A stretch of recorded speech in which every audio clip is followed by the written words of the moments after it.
Welcome to the Dragon's Library, your source for games, movies, shows, and more.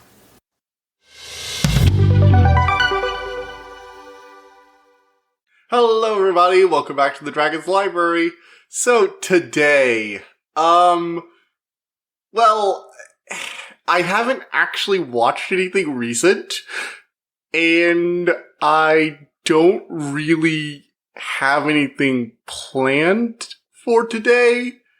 It's a bit of a gap in my schedule, actually. I meant to finish Obsidian, but I've been doing other stuff and forgot to finish reading, so I didn't really have anything. So if you're wondering why we're reviewing Lucifer today, that's why. Also, I had a lot of free time this weekend, so I've been playing a lot of Elden Ring to get all the stuff I missed, and I've been basically binging Lucifer in the background the whole weekend when I wasn't talking to my friends. So, yeah. It's cool. It's all cool. So, despite this being complete insanity, let's try and keep this organized. So, I did a bit of research on this before I did it, because I've been trying to actually, know a bit about the show besides just watching it. So let's get into the first section here, the background. So, I did a bit of research, and turns out, Lucifer is an adaptation of Lucifer, the DC comics. Now, I just thought this was like the devil does stuff with police, crime procedural, because that's, a thing. DC doesn't own Judeo-Christian mythology, but I was weirdly surprised that it was DC, because I had no clue. Like, that's a good thing, honestly. Like, I don't think it needs to, connect with the CW verse or fucking hell, the Snyderverse. Let that thing die with a shot to the head. Put it out of its misery already. Even the Wonder Woman movie's just kind of near the end. But, yeah, I just discovered this. It's based on the Neil Gaiman comic, apparently, so whatever. I haven't read any of the Lucifer stuff. I think he finally escapes God's plan or whatever and goes off to create his own universe or something like that. I don't really read DC comics that much. I read Blackest Night because I was interested in the concept, and that Green Lantern animated show when I was younger got me interested in brief time, but I never branched out into the full universe. All in all, this is a weird show for me. So let's get into that. My original thoughts. So, opening thoughts. It's an interesting show that went on way too long and eventually just kind of fell into whatever. Now, spoiler for me, I have not actually watched past the 4th season, I believe. Every time I go to watch it again, I just drop off around the 4th season, and I'm just time to move over to something else. So I'll really only be reviewing the seasons 1 through 4. Although, again, since I wasn't really interested enough to keep going, that probably says all that needs to be said about this kind of show. I mean, hell, Merlin wasn't even that bad, and I think that show is atrocious. One day, Merlin. One day I will rant about how much I hate you, and yet for some reason I wasted an entire semester binging you. Not even an entire semester, a fucking 2 weeks of my life binging you, and I can never get those days back. I hate myself for that. I really do. Anyway, enough self-pity for me. So, if you haven't guessed, this involves the devil, Lucifer. And he's sick of working in hell, because if you're going to make Lucifer a relatable character, why not? And he takes his personal demon, Mazikeen, and they go to Earth to party it up. Now, Lucifer has apparently done this from time to time. He goes up there to make deals with humans and stuff like that. And at first, everybody's just okay, Lucifer, go on one of your vacations. But then he's up there for a month. And another month. And another month. And he's not going back, is he? Nope. It turns out he's sick of ruling over hell, because ruling over hell is kind of a thankless job that nobody wants. So, yeah, him and Mazikeen just go hang out on Earth. Of course, his older brother, oh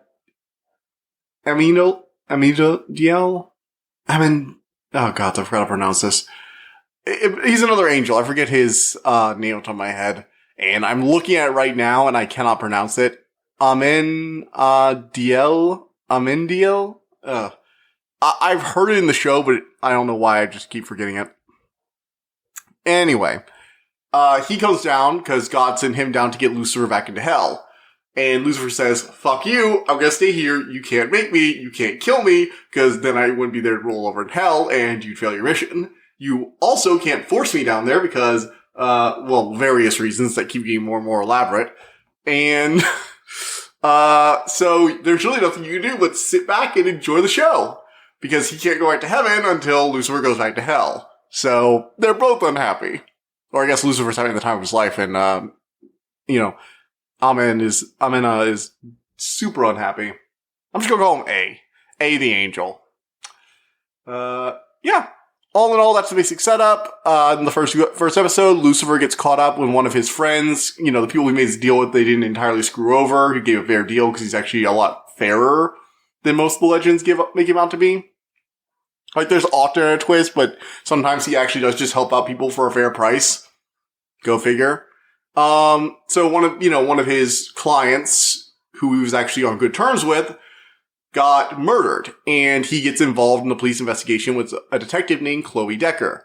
Now, everybody, half the people on the show seem to know Lucifer is the devil. Like, a lot of his clients are very aware of, yeah, I made a deal with the actual devil, and even if I didn't, your name is freaking Lucifer Morningstar, you own a lot of rich stuff, and I made a dark bargain where I'd owe you a favor. If I didn't make a deal with the actual devil, I made a deal with the metaphorical devil. One way or another, I'm in debt to someone I shouldn't be in debt to. So there's this weird tension of who knows at first, especially with a lot of Lucifer's client friends. But the police are just like, wow, you're a weirdo who's a bit psychotic. You think you're the actual devil or something? Because, spoilers, he tries to show it off in the first few episodes, but it turns out that Chloe, the detective, is a, anti-angel power device. I never really got into the details on that. So it basically just Lucifer helping out with the detectives, going on missions, and solving crimes. That's the basis of the show. It's mostly an episodic show. So, I kind of liked it at first. I was vaguely intrigued. I've always been a fan of irreverent uses of Judeo-Christian mythology, mostly because I have a deep-seated hatred of it from many years stuck in church listening to a guy drone on about bullshit. Sorry if that offends you, but I zero respect for Christianity as a religion. Period. End of discussion. That bothers you, you can go ahead and leave, but nah. But yeah. I do like its uses in pop culture. I think it has a lot of interesting ideas that people don't play around with nearly enough. So, all in all, this was a pretty interesting setup. The first season was actually pretty good. It's not really good TV, but as binge TV, it's the kind of thing you have on the background, the kind of thing you just put on when you can't agree on something. As an average show, which is clearly what this was made to be, it's a good 7 out of 10. First 1 or 2 seasons, good 7 out of 10 watch. Third and fourth season, about 6 and a 5. Moving on from that, we got the characters. So we got, Tom Ellis as Lucifer Morningstar. He's a joy. No, seriously, he's amazing. Basically every line that comes out of his mouth is genius. He goes to therapy, does all this crazy stuff. Lucifer is great. Seriously, Lucifer is an amazing character. I actually really like him in this show. The actor is having a lot of fun with the role. He has a good dynamic with his personal demon Mazikeen, who's played by, Leslie Ann Brandt. And it's just an all-around fun time. With those two are just hanging out in the club and the detectives walk into a sex party. It's just what the hell are you doing? It's oh, don't you join us? It's no. I don't know. They have a fun dynamic. Mazikeen's jealousy and desire to just return to hell as the series goes on gives her an interesting thing. I like how she eventually starts breaking away from Lucifer, getting her own identity. You have the two detectives, Chloe Decker, played by Lauren German. She's a fun, I guess. I like how she has a very relatable thing. It's fine, you want to prove you're a devil? Fine, show me. It's okay. Oh, wait, you're an anti-powers thing, so I can't show off my face or the regeneration or anything like that. And I nearly died from a bullet wound because you were around. Shit. They have a good dynamic, a good back and forth deadpan dynamic. The actor with Chloe is pretty fun. A lot of her personal stuff, her daughter figuring out she was once in a porno is kind of interesting. Just fun family things. She's also in a divorce relationship with Daniel Dan Espignano. Oh god, I didn't even know his last name. He's played by Kevin Alejandro. And quite frankly, I hate Dan as a character. The actor is doing a fine job with him. Like, pretty fine job. He's kind of like the resident punching bag for Lucifer's comments. Gets more of a personality as time goes on. Is eventually found out to be a bit not on the up and up as a detective. I'm not going to spoil that right now, but yeah. We also go into their daughter. We have Rachel Harris playing Dr. Linda. She's like the therapist who eventually starts as Lucifer's therapist, then starts as working with Mazikeen, then becomes Mazikine's, well, like, it's complicated. Let's just say she fucks everyone. It's more complicated than that. She has a lot of different relationships with a lot of different people. That's fun. You have a lot of side detectives. You have, God, it's so stupid, but in seasons 2 and 3, you have, God's wife. Sorry, seasons 2, 3, and 5 and 6. You have her as God's wife. And honestly, whenever you pull out like God's sister or God's wife, I feel like you've just kind of started scraping the bottom barrel. The idea that she got banished to hell and it's just her and Lucifer like kind of bond over just being sick of God and wanting to live their own lives is interesting enough in the second season, but it just becomes boring in the third season. It's one of the things that starts dragging the show down. And then you have like, I guess you had Cain. He was okay. Apparently he was one of the detectives and is revealed to be the Devil Cain. I don't remember that from season 3. Then again, season 3 is kind of like a blind spot for me because I never get there anymore because I always, like, when I was watching this weekend, I had on most of the day and then I got to like the midpoint of season 3 and just kind of noped out of there and started pulling on something else in the background. But I had it on for enough and I didn't finish the other things, so, and that's basically it. Like, it's just, hey, there's a crime lord. Lucifer may have a connection with somebody. Let's go solve this crime. It's basically a police procedural with supernatural elements in the background in an urban fantasy setting. Which, you know what? It's started my interest. I've never been into a lot of police procedurals. I mean, Sherlock Holmes I'm into, but I'm not like into like modern police procedurals as much. I'm a lot more into like historical ones or magical ones than I am in normal ones because I just find the normal ones a bit dull a lot of the time. Like, I've never been a fan of Law and Order. My dad put it on like 24/7 as a kid, and I would actively walk out of the room half the time because I just could not stand it. Even when it was the only option to watch anything at that point because my brother was in the other room watching some stupid thing. But, if I'm not seeing as enthused about this, it's because I have the same problem with the show that I do talking about it. It's like, the more I talk about it, the more I remember, oh yeah, all that annoying stuff. It's just like, It's one of those shows that started out promising with a good cast, a good dynamic. And let's go on and move from the cast to my final thoughts in the main review section. Technically, the show's great. It has decent production budget. The effects look okay. There's nothing really stand out there. And again, the show has this problem where it starts out with an interesting premise. It has good cast chemistry. It has interesting characters. It has interesting plot lines. But there's just something about it that makes me go, ugh, why are we going through this? It's so boring. But it doesn't start out that way. Like, I start out a season, and I'm like, ooh, this is fascinating. I like these small little crimes they're doing. I love Lucifer's family coming in. I love the angels. I love the demons. Like, I like the side element to make solving the crime mysteries important. And the crimes themselves have good mystery plots. It's just, when I get, it's odd because I like a little bit of that spice of supernatural in my crime procedural, but when the supernatural elements start taking over the plot, that's it. That's it right there. I just figured it out. Oh my gods. It's when the supernatural elements start taking over the plot. So like when you get the stuff about, like Amiel's and Mazikeen's plots to drag Lucifer back to hell and to trick him to going back and to claiming his wings or whatever, I just completely tune out because I like the mystery crime drama with good characters and dynamics and a bit of supernatural stuff on the side. I don't like it when this kind of boring supernatural plot takes over a show I was kind of enjoying for its own unique thing. if this had just been the devil is helping out the police, and it didn't have like the whole we need to get Lucifer back to hell overarching plot, like if this had been a more episodic show, ironically like Law and Order, which I kind of hate, I feel like I would have liked it more. I think Law and Order does have overarching plots, but the overarching plots take over some episodes. They really do. And it's just not that interesting. That's the saddest thing I can say about this. It tries to be an episodic show that grows into an overarching plot, and the overarching plot is not interesting. That's why I fell out. Because I liked the episodic shows. But they just didn't, like, the episodes that took over later on in the season just did not pay off for me. So, yeah, that's definitely why I did not like this one. I'm glad I talked about this with you guys. I feel like I've actually made a breakthrough. Fun fact, this show actually ended, the 6th season ended in 2021. So this is actually mildly topical. Like, it's 6 months out, but, you know, I've talked about weird stuff at weirder times. So, I mean, our first episode was talking about Kirby Air Ride and His Majesty's Dragon in the same episode. I have a weird, I have a weird timing when it comes to dropping things that aren't recent.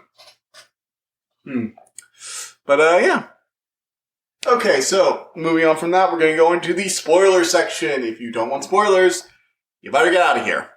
So, everybody gone to the one spoilers? Again, I'm only talking about spoilers for seasons like 1 through 3, so don't feel like you have to leave if you still want to see season 6 for some reason. You all cool? Cool. So, there's really not much to spoil, because again, like I said, the individual mysteries, I'm not going to talk about every single one, and the overarching plot is just kind of boring. But the basics gist of it is that season 1, Lucifer's wings get stolen. It's a big overarching plot line, and he has to find out who stole them. He gets them back, and he, you know, everybody expects, okay, so now you're going to take your wings and go back to hell. And Lucifer instead burns his wings, which prevents him from heading back to hell. Which, you know, interesting. He's burning apart his past because he's made a new life here and wants to keep this life. He also wants to get closer to Chloe because he wants to start actually making a relationship with her. He actually kind of likes her. All in all, it's interesting enough. Like, it's definitely interesting. And then God mysteriously gives him his powers back and blah, blah, blah, blah, blah. And season cliffhanger is their mother is coming back from hell. Season 2 is their mother comes back, possesses somebody who just died. There's a lot of problems with, you were in the scene of like a double suicide murder, and we've got to figure out what's going on there. So it gets caught up in the police procedural stuff. And then there's also the things where, you know, obviously, Deal wants to bring, everyone back to hell so he can go back to the freaking heaven and just forget all this ever happened. There's some stuff with Chloe maybe being part of God's plan, because that's a big overarching mystery, is like, why is she able to do this whole anti-angel stuff? Nullifying angel powers in her presence. And all in all, it just revolves around Lucifer's relationship with his mother. Season 3 is pretty basic. It's, hey, I'm trying to tell Chloe who I am, all this other stuff. You know, Cain is involved. What else am I going to say? This is where I start topping out. Because all these Christian figures just keep popping up in this one city all at once. Like, so we got God's wife, we got 2 of God's kids, we got a bunch of other supernatural kids, a demon, and we got Cain himself showing up. He was just a police officer in the city for a long time. You just happened to run into him in Los Angeles. Total coincidence. Honestly, some of the individual episodes from the seasons 2 and 3, though, were really interesting. You had the restaurant episode, which is actually very nice. I liked that. Very interesting twist. Where so basically you had this son who was coming back. He had gotten into drugs and a bunch of other stuff, but he was trying to come clean. And before he had a meeting with his father died from poisoning, and it was suspected that the son killed him in order to take over the restaurant because everybody assumed that he would never take over the restaurant. But it turned out that he had actually been trying to redeem himself and show to his father, I'm ready to learn from you and take over the restaurant from you. And it turned out the person who poisoned him was actually his second in command, who was terrified that he was going to give, she had been working by his side for years, and he was terrified that he was going to give this restaurant to a son that had never appreciated, that had run off on them for years, and he's only coming back at this last desperate hour, and she felt kind of cheated because she had been there, with Pops all these years. How dare they? She even did the really tricky thing of poisoning herself just a little bit to get suspicion off her, which was, again, it's one of those things. It's like, oh, but that's how they also figure out how she was the culprit, because of the way she poisoned herself and that she had the poison, yada, yada, yada. Which, again, very interesting. I like it. At the end of the episode, Lucifer reveals to Chloe that she is, he's the devil, and there's drama. And season 4 is literally just that drama, and that drama was annoying. It kept getting in the way of the individual episodes. It ruined the dynamic between Chloe and Lucifer, and afterwards I was just out. Like, seriously, I don't think I made all the way through season 4. I don't think I've ever made it. I'm looking at the Wikipedia page right now, and it's just this, like, who's the new king of hell? And I'm like, oh my god, there was a new king of hell at one point? And it's like, yeah, I definitely haven't gone through this area at all. Ugh. So, yeah. All in all, Lucifer was a good show that focused way too much on its serialized elements and kind of destroyed the good dynamic it had going for its episodic elements, which I was very much on board for. All in all, I'd probably rate the overall series that I have watched as like a 6 out of 10. Actually, more like a 5 out of 10. It's just not enjoyable to slog through by the end. The beginning 2 seasons, I'd probably rate as a 7 out of 10. It's a good standard, turn your brain off and enjoy yourself, police procedural, supernatural elements. It's just season 3 and season 4 destroyed any interest I have in the show. And I have rewatched the show like 4 times, okay? So this is not like a one and done thing. I have tried to get back into it over and over again, and I just cannot. It is not enjoyable to slog through. If you enjoy it, that's fine. If you like the dynamics, you like the overarching plot, if you're into the overarching plot, I feel like you would actually very much enjoy this show. Because I think it is a good example of urban fantasy crime procedural. It's just, I hated the overarching plot, and I could not get into it, and I felt it as an interruption from what I liked about the show. The episodic episodes where you just have the devil solving mysteries with a police officer. It's a fun setup. Enjoy the setup. So, yeah. Thank you guys for listening to my ramblings. I will hopefully be back with something new soon. If you are interested in anything else, just news from what's going on, we have, I'm currently playing Ghostwire Tokyo on YouTube. You can check me out. I'm going to be streaming that on Tuesday and Thursday this week. So, come see that. I'm also got a new Switch game. I'm not going to be streaming that, but it's called The Cruel King and the Great Hero. It's what if the demon dragon, the final boss of a video game, raised the young child who would become the great hero. And it's just like, oh, that's just my jam. Like, that trope is my jam, and I love it. So, look forward to that in the future. I know I have a lot more video games this year. That's just because things have been releasing right now. The summer drought, I'll probably focus mostly on movies, because mostly movies are going to be coming out. In the fall, I've got a lot of book releases. Although I've got some new books right now. I have Obsidian, and I'm working on finishing that as well. In addition, you should probably look for an episode about Amphibia and Owl House in the future, because those final seasons are coming up, and I want to do a review for those seasons to finish up, so I can do 2 reviews about them. Extra time to talk about it. Yeah. All in all, thanks guys for watching. See you guys next time. Bye. I hope you enjoyed listening to this episode, and thank you for listening to The Dragon's Library. Please subscribe to this podcast to be notified of new episodes. The Dragon's Library releases new episodes Tuesday and Friday each week, and you can follow us on Twitter at dragon_library2. If you want to suggest an episode topic, my email is in the description below. And as always, thank you so much for all your support.